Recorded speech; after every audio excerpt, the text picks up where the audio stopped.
دوستو ابلیس ڈرامے کے آنے والی ایپیسوڈ بہت ہی زبردست ہونے والی ہے۔ انابیہ نے آخر کار مجبور کر دیا ہے نمرا کو خودکشی کرنے کے لیے، اور اس نے اپنے ہاتھ کی نس بھی کاٹ لی ہے،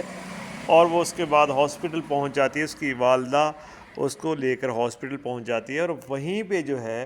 مریم بھی جاتی ہے اس کا حال احوال پوچھنے کے لیے۔ تو وہ مریم کو بتاتی ہے کہ مجھے نمرا نے اتنا مایوس کر دیا تھا کہ میرے پاس کوئی اور آپشن ہی نہیں تھا اس کے علاوہ، تو اسی لیے میں جان چھڑوانا چاہتی ہوں اس دنیا سے، کیونکہ میں شاویز کے بغیر رہ نہیں سکتی۔ میں شاویز سے بہت پیار کرتی ہوں، اور جو انابیہ ہے اس نے مجھے اس کی وائس سنائی ہے جس میں شاویز کہہ رہا ہے کہ میں جو ہے وہ نمرا سے بہت زیادہ نفرت کرتا ہوں، مجھے اس کے نام سے بھی چڑ ہے۔ کیونکہ یہ جو وائس ہوتی ہے یہ تو صرف اور صرف اس نے ریکارڈ اس وقت کی ہوتی ہے جب وہ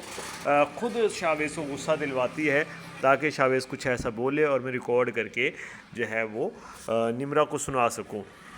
اور انابیہ جو ہے وہ یہی چاہتی ہے کہ نمرا اپنے آپ کو نقصان پہنچا لے اور میرا اور شاویز کا جو راستہ ہے وہ کلیئر ہو جائے۔ یہاں پر مریم جو ہے اس نے بھی کافی حد تک جو ہے اب جیسے کہتے ہیں کہ اس میں تھوڑی سی طاقت آ گئی، تھوڑی ہمت آ گئی ہے کہ وہ بھی اب انابیہ کے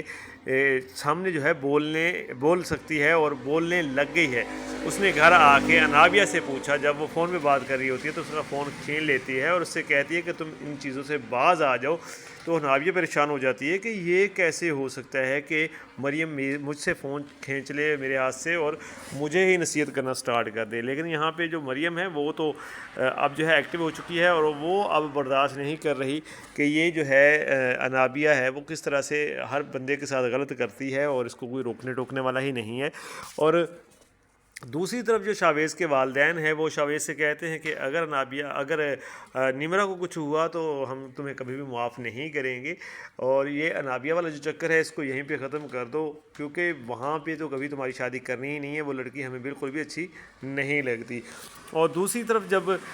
مریم جو ہے وہ انابیہ کے ساتھ اونچی آواز میں بات کر رہی ہوتی ہے، یعنی کہ انابیہ کو یہ واضح کہہ رہی ہوتی ہے کہ تم جو ہے مطلب جس طرح کا کام کرتی ہو اس طرح کا کام ابلیس کرتا ہے، لوگوں میں مایوسی پھیلاتا ہے، تو تم ویسے کام کرتی ہو۔ تو یہاں پہ جو انابیہ ہے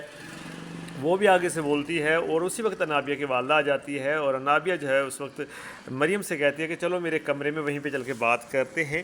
تو انابیہ کی والدہ کہتی ہے کہ ایسی کون سی بات ہے؟ تو یہاں پہ جو مریم ہے وہ بھی کہتی ہے کہ ساری باتیں آج یہی ہوں گی، اور تمہاری والدہ کو بھی پتہ چلے کہ اس کی بیٹی جو ہے کیا کیا کارنامے سر انجام دے رہی ہے۔ تو وہ ساری بات وہیں پہ کرتی ہے کہ اس نے مجبور کیا ہے نمرا کو خودکشی کرنے کے لیے، اور وہ اس وقت ہاسپٹل میں ہے۔ تو یہاں پہ انابیہ کی جو والدہ ہے وہ انابیہ کو کافی ڈانٹتی ہے، اور اس کو کہتی ہے کہ تم ان حرکتوں سے باز آ جاؤ، لیکن انابیہ جو ہے اس کے پاس تو کئی طرح کے بہانے ہوتے ہیں، وہ پھر کوئی نہ کوئی بہانہ بنا لیتی ہے اور اپنی جان چھڑوا لیتی ہے۔